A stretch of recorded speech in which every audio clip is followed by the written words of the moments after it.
You are watching the Justin TV Invitational, cast by myself, Total Biscuit. Ladies and gentlemen, I welcome you to SHOUTcraft. This is the overlayless, goddammit, where is it? There we go, stupid bloody thing, Invitational. With myself, Total Biscuit. It's actually Justin TV, by the way. Well, I did propose that name for them, but it turns out it wasn't actually marketable. They thought the demographic would not appreciate it. I very much disagree. Tournament brought to you by Cupad Zowie, Split Reason, and of course, Justin TV. BratOK in the yellow trunks. It's part of the losers bracket matches right here. Not to say that either of these are losers. I don't like that losers bracket. I don't like that. I think they should rename it.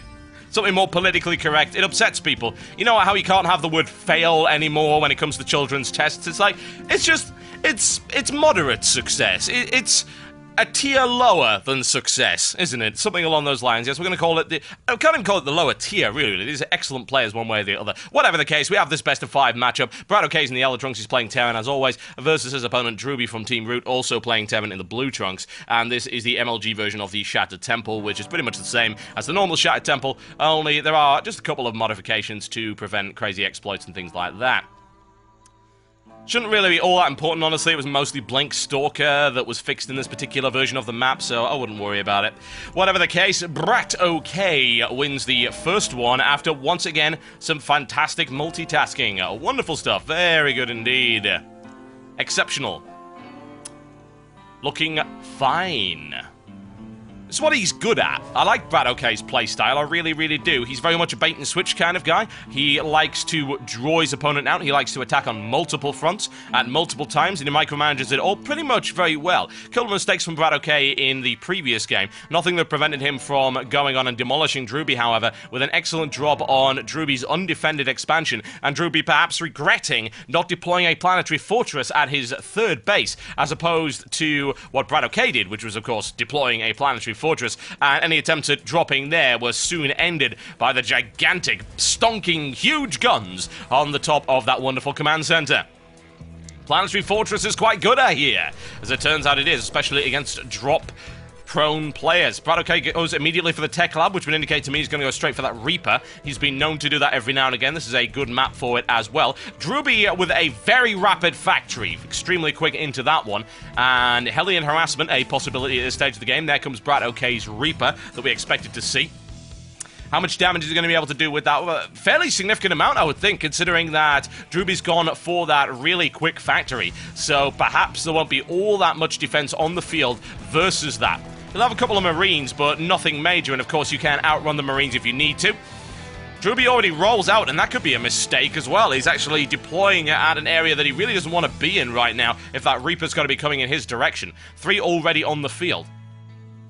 There are so many potential angles of attack right here. If you've got a Reaper, it's a perfect map for it, and already that Reaper rolls out. How much damage will it be able to do? Hellion is on the field, at least it will be soon. Probably not before that Reaper gets there at this rate, however. Hellion requires another 15 seconds to deploy Starport, immediately followed up for that. And BratOK with a fast expansion, which would make sense, although I am very concerned that he will fall victim to the early aggression of Drewbie. Drewbie's been known to do that. There we go, a little bit of harassment right there. Takes the SCV, delays the Starport into the middle of the line as he goes. How much more damage can he do? Here comes the Hellion. A little bit of barbecue action right now. Oh, nice catch right there by Drewbie. Grabs it in there. Very minimal damage done by that Reaper. Excellent micromanagement.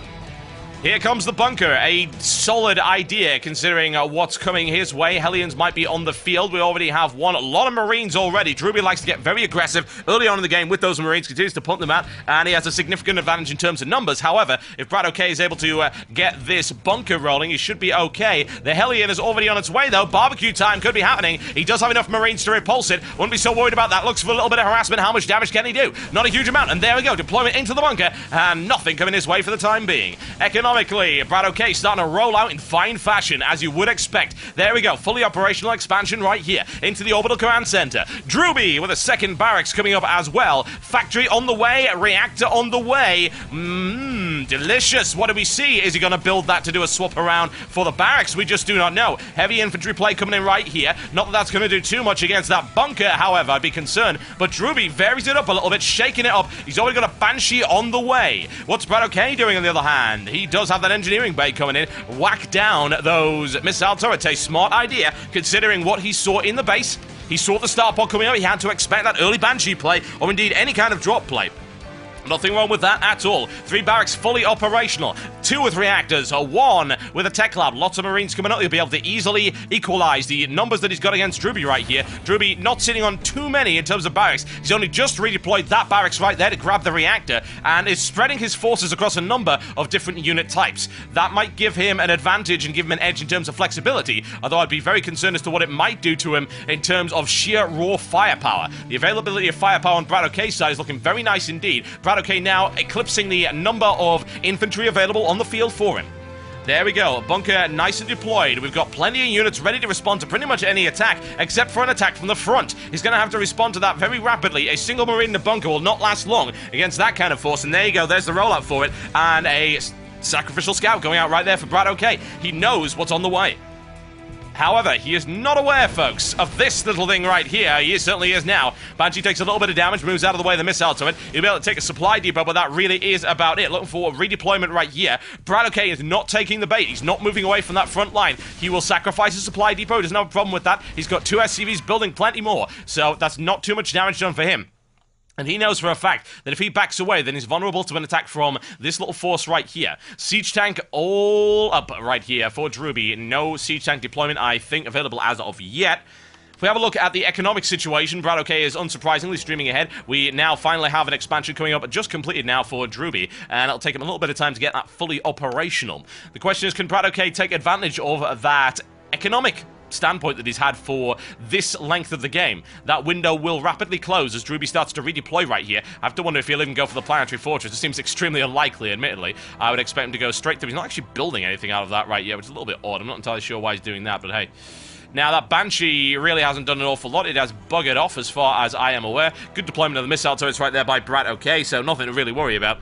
Drop capable, however. There's a quick scan by BratOK, and a good timing of it as well. He sees the medevacs on the field. Drop is a possibility. BratOK with a strong force already available, though. 28 Marines and 2 Marauders. A couple of siege tanks on the field. Might make a little bit of a difference if they are able to deploy. Drewbie forced all the way back. Does he even have deployment yet? If he does, then he's certainly not showing it. BratOK with a quick stim right here. How much damage can he do? In come the Hellions, trying to meet them head on. That's not going to happen at all. BratOK steamrolls through it.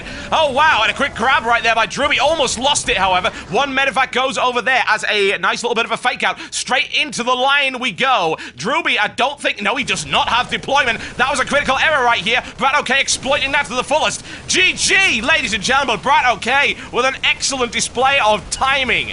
Right there, went in at just the right time. Drewbie completely unable to respond to that one, and it's 2-0 in this best of 5 series.